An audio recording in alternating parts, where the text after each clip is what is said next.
ভাৰতৰ ওপৰত আমেৰিকাই আৰোপ কৰিব 500% শুল্ক। এক অতি চাঞ্চল্যকৰ খবৰ লৈ আহিছোঁ। মই মৃদু পৱনে নিউজ 18 অসম নৰ্থ ইষ্টৰ ডিজিটেল লাইভলৈ আপোনালোকক স্বাগতম জনাইছোঁ। আৰু আমেৰিকাই ভাৰতৰ ওপৰত এনে চৰা শুল্ক আৰোপ কৰিব পৰাৰ সম্ভাৱনা এই মুহূৰ্তত প্ৰবল হৈ পৰিছে। আৰু ৰাছিয়া বিৰোধী নিষেধাজ্ঞা যি বিধেয়ক চেংচন বিল আছিল, সেই বিধেয়কখনত এতিয়া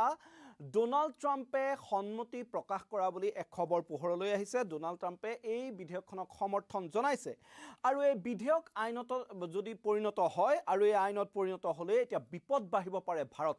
ভাৰতৰ বিপদ এক প্ৰকাৰ নিশ্চিত হৈ পৰিব। ৰাছিয়াৰ পৰা খাৰুৱা তেল ক্ৰয় কৰাৰ বাবেই আমেৰিকাৰ এই চৰা শুল্কৰ সন্মুখীন হ'ব লগা হ'ব পাৰে এতিয়া ভাৰতবৰ্ষ। আৰু ছেকচনিং ৰাছিয়া এক্টৰ অধীনত আৰোপ কৰা হ'ব পাৰে এই বৃহৎ পৰিমাণৰ শুল্ক, 500% শুল্ক। আৰু এই বিধেয়কে ৰাছিয়াৰ পৰা তেল, গেছ আদি ক্ৰয় কৰা দেশসমূহৰ ওপৰত 500% শুল্ক আৰোপৰ কৰ্তৃত্ব দিয়ে মাৰ্কিন ৰাষ্ট্ৰপতিক। আৰু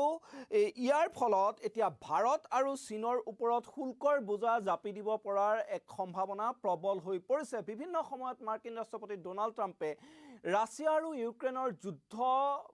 বন্ধ কৰাৰ অচিলাৰে এনেধৰণৰ শুল্ক জাপি দিয়াৰ হুংকাৰ প্ৰদান কৰি আহিছিল। আৰু ৰাছিয়াৰ যি যুদ্ধ কৰি আছিল, সেই যুদ্ধৰ মূল ইন্ধন, মূল চালিকা শক্তি এই ভাৰত আৰু চীনৰ পৰাই ৰাছিয়াই লাভ কৰি থকা বুলি আমেৰিকাৰ ৰাষ্ট্ৰপতিগৰাকীয়ে বিভিন্ন সময়ত তেওঁ অভিযোগ উত্থাপন কৰি আহিছে। যিহেতু এই চীন আৰু ভাৰতবৰ্ষই ৰাছিয়াৰ পৰা গেছ আৰু পেট্ৰলিয়ামজাত সামগ্ৰীৰ প্ৰায় 70% আমদানি কৰে। আৰু ইয়াৰ ফলত কোৱাৰ কোনো প্ৰয়োজন নাই যে ৰাছিয়াই এক বৃহৎ পৰিমাণৰ তেওঁলোকে পুঁজি লাভ কৰে। আৰু সেই পুঁজি লাভ কৰি থকাৰ বাবেই ইউক্ৰেইনৰ বিৰুদ্ধে ৰাছিয়াই যুদ্ধ চলাই নিব পাৰিছে বুলি এক প্ৰকাৰ হুংকাৰ দি আহিছে মাৰ্কিন ৰাষ্ট্ৰপতিগৰাকীয়ে। তাৰ মাজত কিছু প্ৰসংগ আছে যে ভেনিজুৱেলাৰ তেল বিক্ৰী কৰাৰ বাবে মাৰ্কিন ৰাষ্ট্ৰপতিয়ে এনেধৰণৰ ষড়যন্ত্ৰ ৰচা বুলিও বিভিন্ন মহলত চৰ্চাৰ বিষয় হৈ পৰিছে। কিন্তু তেনে সময়ত এতিয়া আটাইতকৈ উদ্বেগজনক কথাটো হ'ল যে যদি ভাৰতৰ ওপৰত ৰাছিয়াৰ তেল ক্ৰয় কৰাৰ বাবে এতিয়া আমেৰিকাই এনেধৰণৰ শুল্ক জাপি দিয়ে, 500% শুল্ক যদি জাপি দিয়ে ভাৰতৰ পৰা আমদানি কৰা সামগ্ৰীৰ ওপৰত আমেৰিকাই, তেতিয়াহ'লে ভাৰতৰ অৰ্থনীতি যে এক প্ৰকাৰ বিধ্বস্ত হৈ পৰিব সেই কথা কিন্তু নিশ্চিত। আৰু ৰাছিয়াৰ যুদ্ধ অৱসানৰ বাবে কিন্তু আমেৰিকাই এই কঠোৰ ব্যৱস্থা লোৱাৰ কথা আন্তঃৰাষ্ট্ৰীয় মহলত বাৰে বাৰে কৈ আহিছে। আৰু যুদ্ধ চলাই নিবলৈ ৰাছিয়াৰ যি পুঁজি, সেই পুঁজি এনেধৰণৰ তেল, গেছ বিক্ৰী কৰি ৰাছিয়াই আহৰণ কৰা বুলি বিভিন্ন সময়ত মন্তব্য প্ৰকাশ কৰি আহিছে আমেৰিকাই। আৰু আমেৰিকাই যদি সঁচাকৈ 500% শুল্ক ভাৰতৰ ওপৰত আৰোপ কৰে, তেতিয়াহ'লে কি হ'ব ভাৰতীয় অৰ্থনীতিৰ অৱস্থা? এই সন্দৰ্ভত অৰ্থনীতিবিদসকলে মন্তব্য কৰিছে যে যদি ভাৰতৰ ওপৰত সম্পূৰ্ণ 500% শুল্ক আৰোপ কৰা হয়, তেতিয়াহ'লে ভাৰতৰ GDP 0.5% পৰ্যন্ত হ্ৰাস হৈ যাব পাৰে। ভাৰতৰ GDP 0.5%লৈ হ্ৰাস হৈ যাব পাৰে। আৰু ইয়াৰ ফলত ক্ষতি হ'ব কাৰ? ভাৰতৰ পৰা আমেৰিকালৈ বিশেষতঃ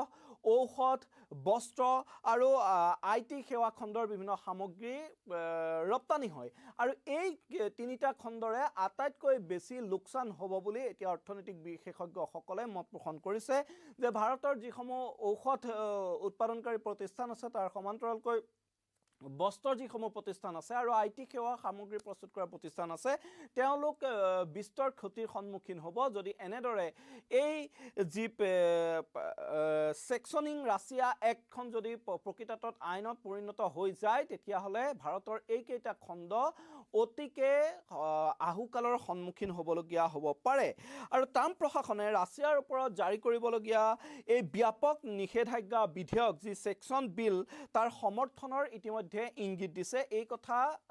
মাৰ্কিন এক সূত্ৰৰ পৰাই প্ৰকাশ পাইছে। বিভিন্ন সংবাদ মাধ্যমত এই বাতৰি ইতিমধ্যে প্ৰকাশ হৈছে। আৰু ইয়াৰ ফলত ৰাছিয়াৰ পৰা খাৰুৱা তেল ক্ৰয় কৰা বাবে ভাৰতে এতিয়া নতুনকৈ এই চৰা হাৰৰ শুল্কৰ সন্মুখীন হোৱাৰ সম্ভাৱনা এতিয়া প্ৰবল হৈ পৰিছে। আৰু এই যে ছেকচনিং ৰাছিয়া এক্ট নামেৰে জনাজাত এই বিধেয়কখন গ্ৰাহাম আৰু ডেম'ক্ৰেটিক চিনেটৰ ৰিচাৰ্ড ব্লুমেহালে এই যুটীয়াভাৱে এই যিখন বিধেয়ক সেই বিধেয়কখন প্ৰস্তুত কৰিছিল আৰু কিন্তু 2025 চনৰ এপ্ৰিল মাহত প্ৰথমবাৰৰ বাবে এই বিধেয়ক উত্থাপন কৰা হৈছিল আৰু এই বিধেয়ক উত্থাপনৰ পিছত কংগ্ৰেছত এই বিধেয়কখন থমকি ৰৈছিল কাৰণ ৰাষ্ট্ৰপতি ডোনাল্ড ট্ৰাম্পে যুদ্ধৰ অৱসান ঘটাবলৈ ৰাছিয়াৰ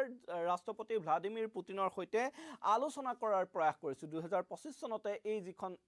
এখন কংগ্ৰেছত উত্থাপন হৈছিল কিন্তু সেই সময়ত এইখন আইনলৈ পৰিণত হোৱা নাছিল যেহেতু মাৰ্কিন ৰাষ্ট্ৰপতিগৰাকীয়ে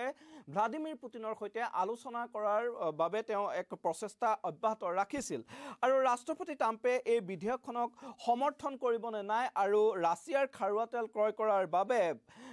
ভাৰতে নতুন জৰিমনাৰ সন্মুখীন হ'ব নেকি তেনে ধৰণৰ এতিয়া প্ৰশ্ন কিন্তু তাৰ পিছৰ পৰা উত্থাপন হৈ আহিছে আৰু হোৱাইট হাউচৰ এজন বিষয়াই এই সন্দৰ্ভত এক তাৎপৰ্যপূৰ্ণ মন্তব্য কৰিছে যে ৰাষ্ট্ৰপতি ট্ৰাম্পে এই বিধেয়কখন সমৰ্থন কৰে অৰ্থাৎ ৰাষ্ট্ৰপতিৰ যদি সমৰ্থন হয় কংগ্ৰেছত তেতিয়াহ'লে এই বিধেয়কখন গৃহীত হোৱাৰ সম্ভাৱনা প্ৰবল হৈ পৰিছে আৰু ইয়াৰ ফলত এতিয়া ভাৰতলৈ তীব্ৰ সংকট নামি অহাৰ সম্ভাৱনাও এতিয়া অতিকে ঘনীভূত হৈছে আৰু এই ক্ষেত্ৰত যদি 500% শুল্ক আমেৰিকাই ভাৰতৰ ওপৰত আৰোপ কৰে তেতিয়াহ'লে ভাৰতৰ অৰ্থনীতিৰ প্ৰতি যে তীব্ৰ ভাবুকি আহিব সেই কথা নিশ্চিত আৰু এই ক্ষেত্ৰত এতিয়া নতুন দিল্লীয়ে কি ব্যৱস্থা গ্ৰহণ কৰিব তাৰ ওপৰত কিন্তু সকলোৰে দৃষ্টি নিবদ্ধ থাকিব আৰু শেহতীয়াকৈ এই ক্ষেত্ৰত কিন্তু নতুন দিল্লীৰ ফালৰ পৰা কোনো ধৰণৰ প্ৰতিক্ৰিয়া ব্যক্ত কৰা হোৱা নাই আৰু ইয়াৰ পূৰ্বে ভাৰত চৰকাৰে এটা মন্তব্য প্ৰকাশ কৰিছিল যে এনে ধৰণৰ শক্তি ক্ৰয়ৰ সিদ্ধান্ত ৰাজনৈতিক নীতিৰ দ্বাৰা নহয় এই বৰঞ্চ ৰাষ্ট্ৰীয় অৰ্থনৈতিক স্বাৰ্থৰ দ্বাৰাহে এইসমূহ এনেকৈ শক্তি সম্পদ ক্ৰয় কৰাৰ যি নীতি সেই নীতি পৰিচালনা কৰা হয় আৰু এনে শক্তি সম্পদ ক্ৰয় কৰাৰ ক্ষেত্ৰত ৰাজনীতি কৰাত ভাৰত আগ্ৰহী নহয় ৰাজনীতিৰ এই বিষয়টো ৰাজনীতিৰ পৰা বিৰত ৰাখিব লাগে বুলি এক প্ৰকাৰ ভাৰতে পূৰ্বে প্ৰতিক্ৰিয়া প্ৰকাশ কৰিছিল কিন্তু তাৰ পিছতো এতিয়া যেহেতু মাৰ্কিন ৰাষ্ট্ৰপতিয়ে এই বিধেয়কখন সমৰ্থন কৰা বুলি হোৱাইট হাউচৰ এগৰাকী বিষয়াই ইতিমধ্যে স্পষ্ট কৰিছে তাৰ পিছত সন্দেহ ঘনীভূত হৈছে যে ভাৰতৰ ওপৰত ভাৰত আৰু চীনৰ ওপৰত মূলতঃ এই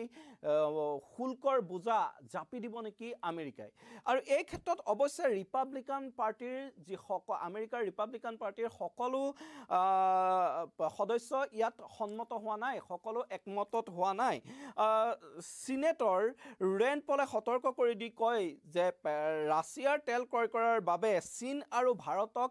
জৰিমনা বিহাৰ ফলত বাণিজ্যৰ ক্ষেত্ৰত ডাঙৰ ব্যাঘাত আমেৰিকাৰ ক্ষেত্ৰতো ঘটিব পাৰে আৰু গোলকীয় অৰ্থনীতিলৈও এই সমগ্ৰ যি 500% শুল্ক আৰোপৰ যি বিষয়টো এই 500% শুল্ক আৰোপ কৰিলে গোলকীয় অৰ্থনীতিলৈও গুৰুতৰ বিপদ মাতি আনিব পাৰে বুলি এই সিনেটৰ ৰেণ্ড পলে তেওঁ মন্তব্য কৰিছে এনেধৰণৰ এতিয়া আমেৰিকাতে যথেষ্ট মতবিৰোধ আছে এই 500% শুল্ক আৰোপক লৈ কিন্তু ইতিমধ্যে যদি কংগ্ৰেছত এই বিধেয়কখন পাছ হৈ যায় তেতিয়াহ'লে ভাৰত যে এক তীব্ৰ প্ৰত্যাহ্বানৰ সন্মুখীন হ'ব সেই কথা নিশ্চিত কিন্তু আমি যদি চাওঁ যে পূৰ্বেও যেতিয়া 2025 চনত এই বিধেয়ক উত্থাপন হৈছিলে তাৰপিছত ৱাশ্বিংটনে দ্বিপাক্ষিক বাণিজ্য আলোচনা আৰু ৰাছিয়াৰ তেল উৎপাদকসকলৰ ওপৰত আমেৰিকাৰ নিষেধাজ্ঞা যেতিয়া আৰোপ কৰা হৈছিল তাৰ মাজতে ভাৰতীয় তেল কোম্পানীসমূহে কিন্তু এই ৰাছিয়াৰ পৰা উল্লেখনীয়ভাৱে তেল ক্ৰয়ৰ হ্ৰাস কৰিছিল আৰু কেপলাৰ তথ্য অনুসৰি ৰাছিয়াৰ খাৰুৱা তেল আমদানি 2025 চনৰ নৱেম্বৰত দৈনিক 1.84 নিযুত মিলিয়ন বেৰেলৰ পৰা প্ৰায় হ্ৰাস পাই 2026 চনৰ ফেব্ৰুৱাৰী মাহলৈ দৈনিক 1.4 নিযুত মিলিয়ন বেৰেল হৈছিলগৈ অৰ্থাৎ ভাৰতে কিন্তু আমেৰিকাই যেতিয়াই এই ধৰণৰ হুংকাৰ প্ৰদান কৰা আৰম্ভ কৰিছিল সেই সময়ৰ পৰা ৰাছিয়াৰ পৰা তেল ক্ৰয় কৰা যথেষ্ট তেওঁলোকে ভাৰত চৰকাৰে কমাইছে আৰু এটা কথা ক'ব লাগিব যে ৰাছিয়া ইউক্ৰেইনৰ যুদ্ধৰ পিছতে ৰাছিয়াই যি হাৰত তেওঁলোকে খাৰুৱা তেলৰ দাম কমাই দিলে আৰু সেই সুযোগ কিন্তু ভাৰত চৰকাৰে গ্ৰহণ কৰিছিল খাৰুৱা তেলৰ অতি কম দামত ৰাছিয়াৰ খাৰুৱা তেল ক্ৰয় কৰি দেশবাসীক যোগান ধৰিছিল আৰু পৰৱৰ্তী সময়ত আমেৰিকা আমেৰিকাৰ যি চাপ সেই চাপ এটা ভাৰসাম্য ৰক্ষাৰ বাবে কিছু পৰিমাণে ৰাছিয়াৰ পৰা তেল ক্ৰয় কৰা ভাৰত চৰকাৰে কমাই দিছে তথাপি ভাৰত চৰকাৰে এই ক্ষেত্ৰত মন্তব্য কৰিছে যে এনে ধৰণৰ শক্তি সম্পদ ক্ৰয় কৰাৰ ক্ষেত্ৰত এই বিষয়সমূহ ৰাজনৈতিক দৃষ্টিৰে চোৱা নহয় এইবোৰ দেশৰ অৰ্থনৈতিক অৱস্থাৰ ওপৰত নিৰ্ভৰ কৰি এনে সিদ্ধান্ত লোৱা হয় এতিয়া প্ৰশ্ন হ'ল যদি এই আমেৰিকাৰ কংগ্ৰেছত এই বিধেয়কখন গৃহীত হয় এখন আইনত পৰিণত হয় তেতিয়াহ'লে ভাৰতলৈ আহিব নেকি তীব্ৰ ভাবুকি নে এই প্ৰসংগত কোনো ভাৰত চৰকাৰে বলিষ্ঠ কূটনৈতিক নীতিৰ দ্বাৰা আমেৰিকাক হৈমান কৰাই এই 500% শুল্ক আৰোপৰ বিষয়টোৰ পৰা যাতে যেনে তেনে ভাৰতক উলিয়াই ৰাখিব পাৰি নেকি তাৰ কিবা ব্যৱস্থা ল'ব নেকি তাৰ চৰ্চাও ইতিমধ্যে চলি আছে বিভিন্ন মহলত সেই বিষয়েও ইতিমধ্যে চৰ্চা হৈ আছে কিন্তু আৰু কিছুদিন অপেক্ষা কৰিব লাগিব ইতিমধ্যে হোৱাইট হাউচৰ ফালৰ পৰা এইটো কথা স্পষ্ট কৰা হৈছে যে মাৰ্কিন ৰাষ্ট্ৰপতিয়ে এই যে ৰাছিয়াৰ বিৰুদ্ধে নিষেধাজ্ঞাৰ এই বিধেয়কখনলৈ সমৰ্থন আগবঢ়াইছে ইয়াৰ পাছত এতিয়া আমেৰিকান কংগ্ৰেছত কি হয় তাৰ ওপৰতে যেন এতিয়া নিৰ্ভৰ কৰিব ভাৰত তথা চীনৰ ভৱিষ্যত আৰু এই ভাৰত চীনৰ বিৰুদ্ধে দুখন বিশ্বৰ মূল বজাৰ এই দুখন বিশ্বৰ এই মূল প্ৰধান বজাৰৰ বিৰুদ্ধে যদি আমেৰিকাই এনে ধৰণৰ একেলগে যুদ্ধ ঘোষণা কৰে তেতিয়াহ'লে আমেৰিকাৰ অৰ্থনীতিৰ ওপৰতো যে ইয়াৰ বিৰূপ প্ৰভাৱ পৰিব সেই কথা নিশ্চিত ইতিমধ্যে আমেৰিকাৰ সিনেটৰে সেই কথা স্পষ্ট কৰি দিছে এই ক্ষেত্ৰত আমেৰিকাই কেনে ধৰণৰ এতিয়া নীতি গ্ৰহণ কৰে সেয়াও লক্ষণীয় হ'ব হয়তো অপেক্ষা কিছুদিনৰ ইতিমধ্যে আমেৰিকা ইৰানৰ যুদ্ধৰ বাবে মধ্যপ্ৰাচ্যত যি যুদ্ধৰ উত্তেজনা সৃষ্টি হৈছে তাৰ ফলত সমগ্ৰ বিশ্বৰে অৰ্থনৈতিক ব্যৱস্থা এতিয়া অস্থিৰ হোৱাৰ এক পৰ্যায়লৈ গৈছে আৰু তেনে সময়তে পুনৰ যদি এই ৰাছিয়াৰ যুদ্ধ দমনৰ নামত আমেৰিকাই এনে ধৰণৰ অত্যাধিক হাৰত শুল্ক ভাৰত তথা চীনৰ ওপৰত জাপি দিয়ে তেতিয়াহ'লে ই যে বিশ্ব অৰ্থনীতিতে ব্যাপক প্ৰভাৱ পেলাব সেই কথা কিন্তু নিশ্চিত আমি কিছুদিন আৰু হয়তো অপেক্ষা কৰিব লাগিব এই সন্দৰ্ভত প্ৰকৃততে কি হয় কোনখন দেশৰ ভূমিকা কি হয় কোনখন দেশে কি ধৰণৰ কূটনৈতিক ব্যৱস্থা এই সন্দৰ্ভত গ্ৰহণ কৰে এই মুহূৰ্তত মই মৃদুপৱনে বিদায় লৈছোঁ ধন্যবাদ জনাইছোঁ